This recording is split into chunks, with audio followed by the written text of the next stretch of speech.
For many people out there, Christmas can be one of the hardest times of year. Joining us to offer their advice on how to cope with this festive season are Gloria, Hunniford and Sir Cliff. We're going to get straight to the calls. First of all, we're going to speak to Judy. Good morning to you, Judy. Good morning. Good morning. So this time of year is particularly tough for you because you've lost your mum and your dad. Yes, I have. And it's coping with the holiday, the Christmas coming up. Yeah. I'm still hurting because my dad's only passed away 6 months ago. Yeah. And, you know, and it's just hurt. It's just a hurt. I feel lonely. I feel, you know, I mean, it's just the hurting, what's hurting me and the coping. Yeah. Okay. Yeah. Okay. And it was only last November that you lost your mum, so it's all too very close together. This is a very hard one, Judy, and actually in the end you can't be too hard on yourself for feeling that way because it's natural. But I want to make it clear at the beginning that actually it was Cliff who gave me the absolute key to coping when I lost Karen, because as you know, I mean, losing parents, losing a child, I mean, everybody watching will have lost somebody in their family, whether it's a grandmother or whoever. But you don't know how to cope. And Cliff, actually, Karen died in April.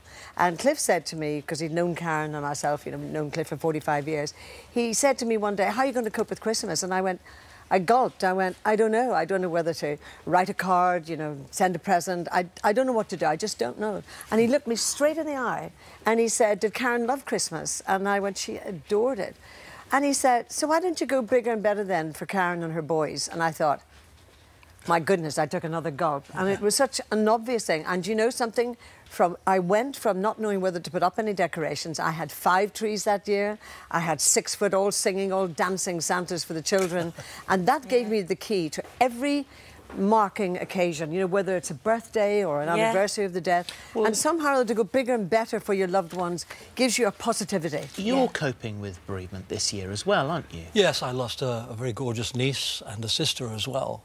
And it's very hard, though. You're right. It's so difficult to comfort people because you're absolutely correct when you say that the grief you feel is a natural process. It's part of dealing with life. But I always feel my niece and my sister, your mum and dad, they, as you were gifts to them, they were also a gift for you. And I always think Christmas, for instance, if a single person who feels lonely or feels sad or despondent, if you could take those moments to just bring those people back into your head and say, thank you for letting them be part of my life. In a way, very quietly, you've actually celebrated what Christmas is actually about, a gift. Yes. I know it's a religious form of gift, but nevertheless, it's a gift. And the other thing, I have a phrase which helped me enormously with Karen. I mean, Karen's gone 11 years now, that people never die if they live on the lips of the living. Yeah. So often people either, you know, with their relatives don't want to talk about it, will I hurt their feelings, or what, will I mention it, will I not? Or for the person, so I find talking about the person you've lost keeps them alive in a way. How often would it be if you do whatever you do in life and then you leave that life and nobody ever talks about you? Well, we so had a discussion like this a little while ago, and it's a similar sort of thing in a phone-in over there. And there were 2 things. When I lost my dad, that if it hurts, that's just the bank of love. And if you didn't love them, then it wouldn't hurt. And it's the fact that they loved you, you loved them. And also that we talk about, my dad's part of our Christmas. You know, he's been on there, was it 8 years now, but he's still part of our Christmas. Judy, who will you have with you this year? My older children and my husband. Yeah. Well, does it resonate with you when we say go bigger and better for your children in memory of their grandparents? Does that help you a little bit? Yes, it does. It does. And you are right.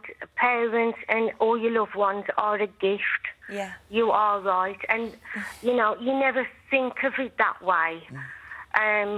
Especially when you're grieving and you're still hurting. Yeah. Because all as you want is them back again. Of course. Yes, absolutely. And there's another thing, Judy, you might just want to bear at the back of your mind. I remember a letter coming in from somebody, you know, I'd never met. And they said, for the rest of your life, there will be days when you want to go and sit in a darkened room, and in my case, look at photographs of Karen and weep. But although this was hard to take on board at the beginning, but it's really true, she said, if you weep until the very second you die, you'll never change anything and you're never going to bring her back. So do something positive. And, you know, and lots of people say who are lonely at Christmas could do something positive by going to the local hospital or with a neighbour or helping people who are homeless to serve food. Well, let's try this one because, thank you, Judy, and I hope that helped a little bit. And there's lots of people who are suffering with bereavement this Christmas, and I think that's very general help for everyone. Lots of love to you, Judy.